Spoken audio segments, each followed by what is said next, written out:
When it comes time to build out your pillar page, you'll see that we have a template set up for you already on your website. And so the recommendation is to come into the full mode editor because you will need to rearrange some of the structure of this page. So come into your full mode editor and come over to your pillar page. And that's where you're going to find a page that looks a lot like this. And this has been created to just guide you through building out your pillar page based on the framework that we've provided. And so this has been set up for SEO purposes to already have your H1. So you're just going to really simply switch out your H1 with whatever H1 has been provided on your pillar page outline, as well as a brief little intro text explaining what a user can expect from this pillar page.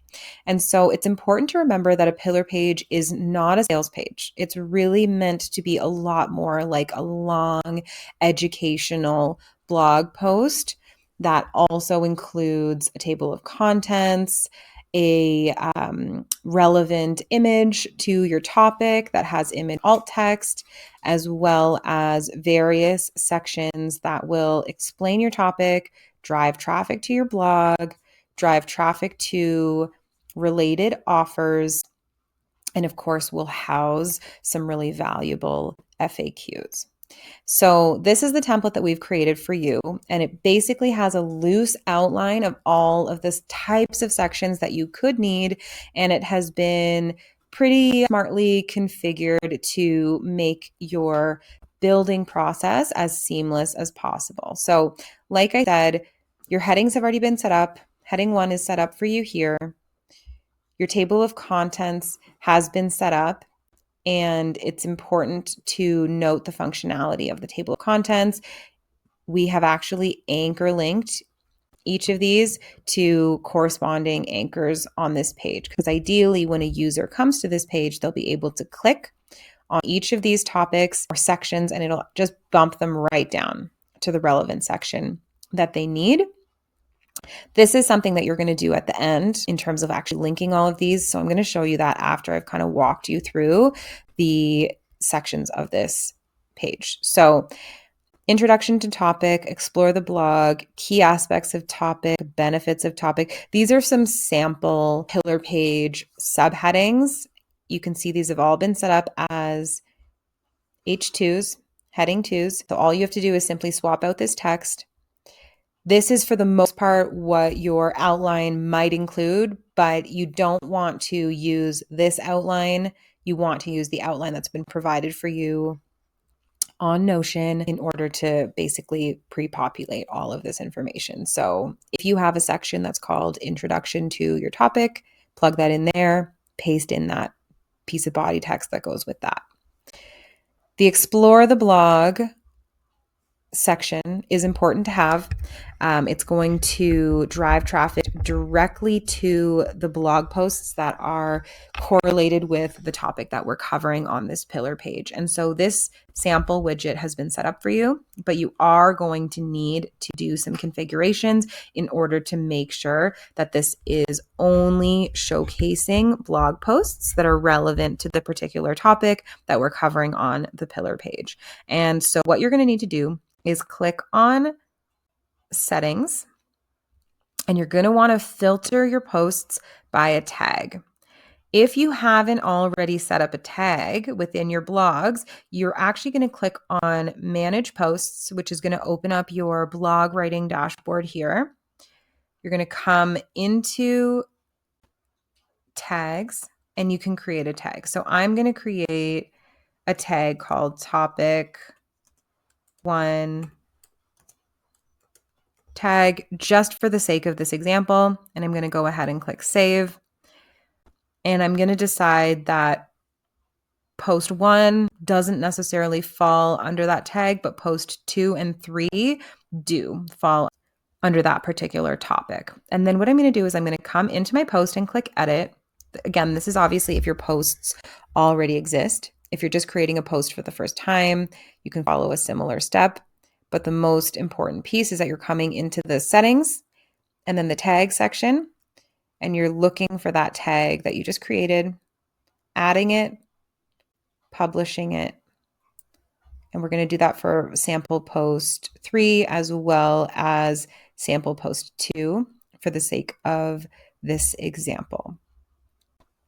So again, coming into post settings, going to our tags, and starting to type in that tag that we've created. Now I'm going to go ahead and click publish.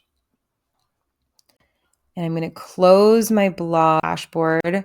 Now I can click settings, and now I can choose to filter by my tag that I created. And you can see that only the posts tagged with that particular tag are going to show up on this widget. So once you have 3 posts at minimum, you'll see the 3rd post show up here.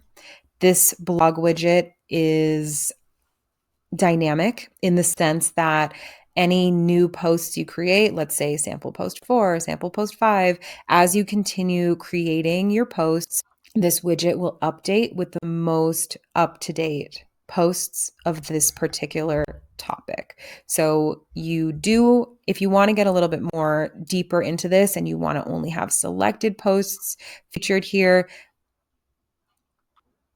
you do have the option to show featured posts only.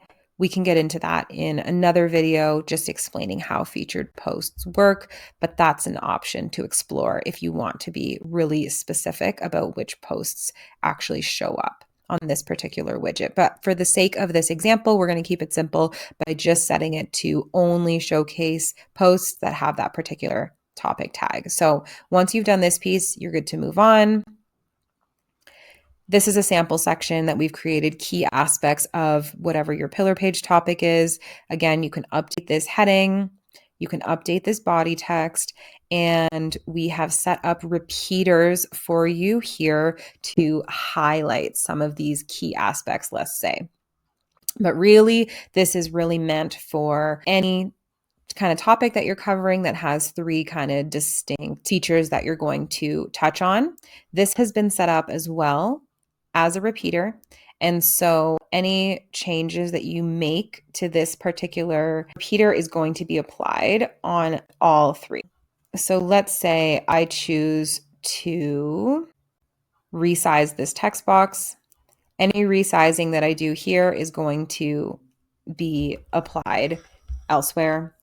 You can go ahead and make changes as you need to your first box. All of those changes are going to apply. And if you decide that you need more boxes, again, this is a repeater. So you just have to make sure you're clicked into the repeater itself, and you'll see up here how many items you have and that you can actually manage those items. If you decide you want another item, you can click the 3 dots to duplicate, or really simply click duplicate item here. Now you've got 4 boxes. You've also got the option to delete any items. Perhaps you only need 2 boxes, let's say. So that's a really easy way to do that. Perhaps you only need 2, let's say, or perhaps you need 4, but you want it to fill the full screen the way that it did when it had 3. What you're going to do is just scroll down to the layout section here, and you're going to choose the number of items that's displayed. So if you only need 2, you can change this to 2. And you can see how it just spreads out to fill that space as needed. So the same goes with a section like this one. This is really not all that different from the repeater that's been set up here.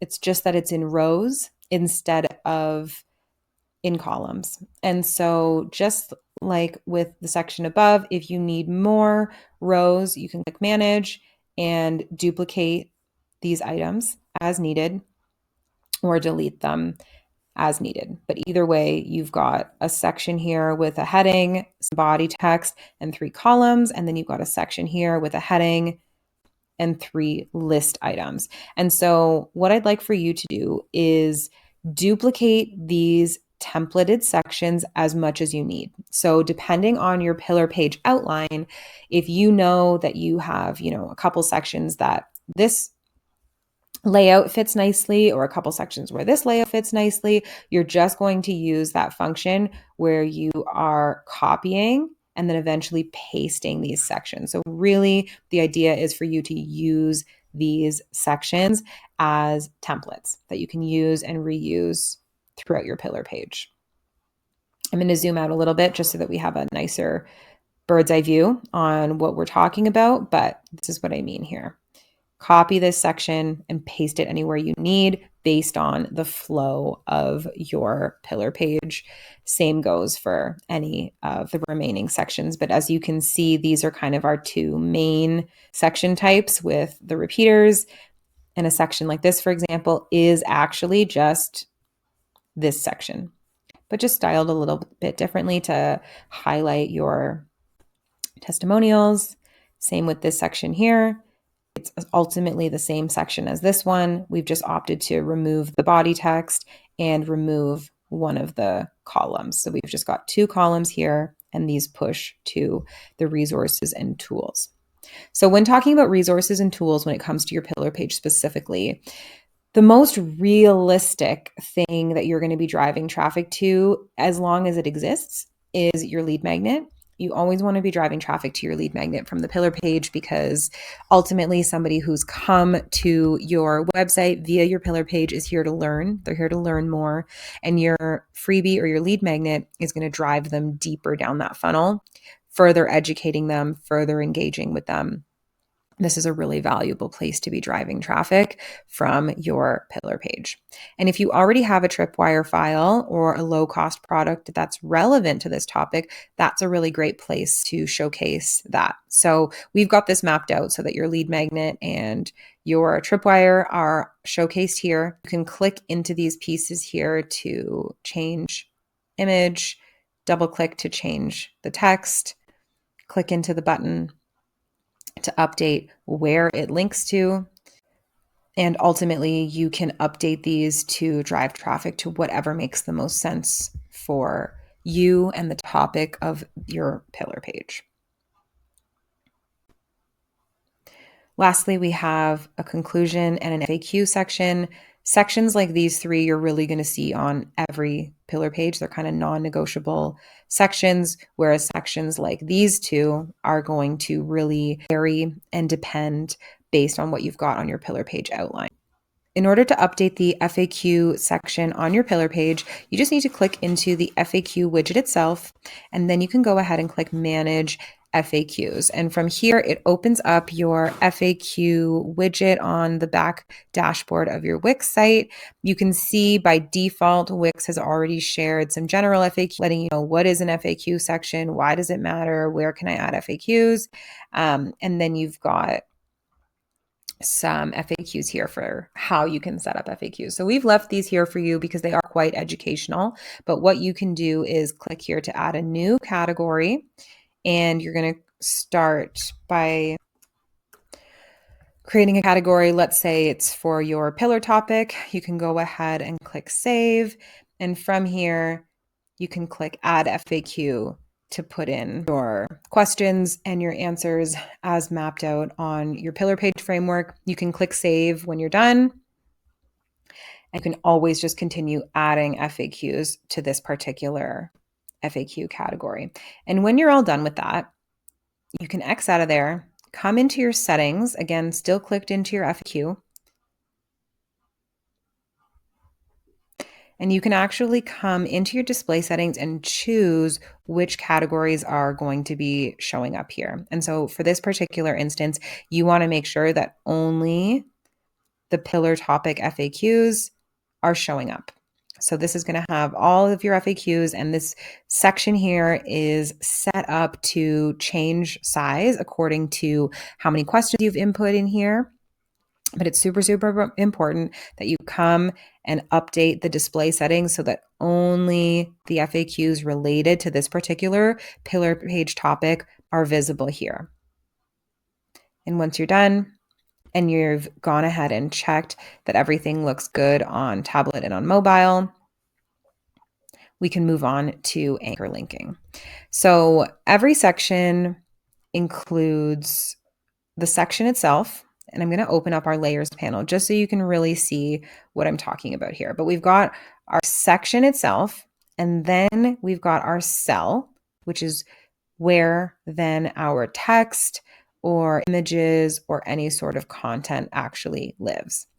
Your section is what you want to be clicking on when we're creating anchor links. So click onto your section, scroll to the very bottom, click open on this anchor section here. If this is toggled off, you want to toggle it on to say add an anchor, and then you want to name your anchor section just really, really clearly so that it's easy to retrieve in a minute when we go and hyperlink each of these sections to your table of contents. So click through and make sure that all of your sections have their anchor turned on and have been titled accordingly.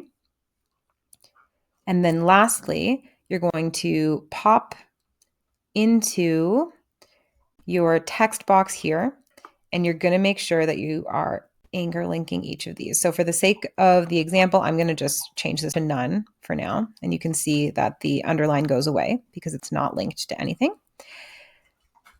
But to link this, you're going to highlight the text. You're going to click on this link icon. You're going to select anchor from your list. You're going to choose which page your anchor lives on. So this one, your pillar page. And then you're going to choose which anchor you want to connect it to. So all of my anchors are here. And I'm going to go ahead and click introduction, the one that I set up just below. And I'm going to click done. And just to be sure that you've set it up correctly, you can come always into preview mode and try testing that anchor link. And so if it anchors you to the section that it's intended to, then you know that you've done it right. And you know that your user is going to have a really great experience as they navigate through your pillar page. Keeping in mind that when this is fully completed, this is a really big and heavily informative page. These table of contents anchor links are going to be really helpful for your user to navigate that page, finding only the information that they want and that they need without being overwhelmed by all of the really valuable text on the remaining sections of your pillar page. So once you've set up your anchor links and you're certain that your pillar page looks good on tablet and on mobile, you can go ahead and publish this page, meaning that at the very least, this page is going to be visible on Google when people are searching for certain elements related to your topic or certain FAQs that you have included in your FAQ widget here. If you want your pillar page to be visible on your menu, which some people do prefer to have, you want to come and manage your menu. Click on your menu here. Again, you have to be on the full mode editor to make these types of changes, but you can click manage menu. You can click add item. It's going to be one of your main pages. You can just select it from the list. So pillar page, click apply, and then perhaps that pillar page lives right on your menu. Maybe it lives, somewhere around here, right on your menu. Or another alternative is too that you can kind of drag it like this. And then in this instance, it would live under your about page so that if somebody were to come to your website and hover over your about page here, the formatting is looking a little bit funny and we'd need to fix this, but they have the option to choose to navigate to your pillar page from here. Again, this is just a suggestion. You can put the pillar page right into your main menu. You can choose to have it be a sub menu of any of your main menu items, or you can also opt to add an additional menu down in the footer by clicking this plus sign and choosing menu from the list. Drag your menu in here, and then you can choose exactly which pages you want to showcase. Should you wish to showcase just your pillar page down here, you absolutely can. By default, it goes to our default menu, but you can always choose to create a brand new site menu. So let's say we've got our main menu, and now I'm going to have my footer menu And on my footer menu, I can choose which items I want to display. And perhaps that's not going to be my home page, but it's going to be my pillar page, services and contact. Let's say I'll go ahead and click apply. I can rearrange these as I like, and I can also update the design settings for my menu container, for my menu items. Let's change this text, for example, to white so that it's nice and visible. And I can continue playing around with any sort of design settings like that. But either way you choose to go about it, your pillar page should be definitely published and visible on Google, which is going to happen by default. And then you can choose where you want that pillar page to live for your regular website users to also have the option to find this page if they're just browsing around on your website. Now, before you walk away from your pillar page, we need to remember why your pillar page exists on your website. And ultimately, this is a really great tool to have on your website for SEO purposes, with it being so jam-packed with keywords, valuable FAQs, long tail keywords, things like that.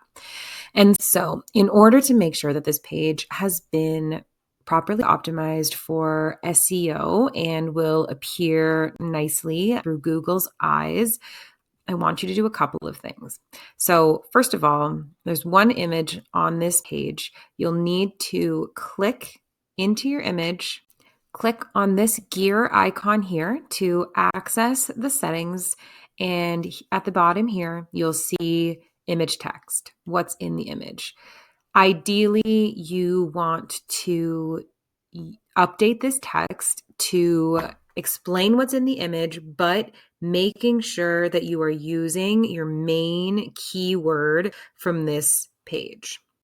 So alt text, short for alternative text, is a small piece of text that's intended to describe an image on a website. And so alt text appears in the source code of your website. And because search engines can't actually see pictures, they check your site's code to find out what's going on within your photos. And so setting alt text allows search bots to understand your images and the context in which they are placed.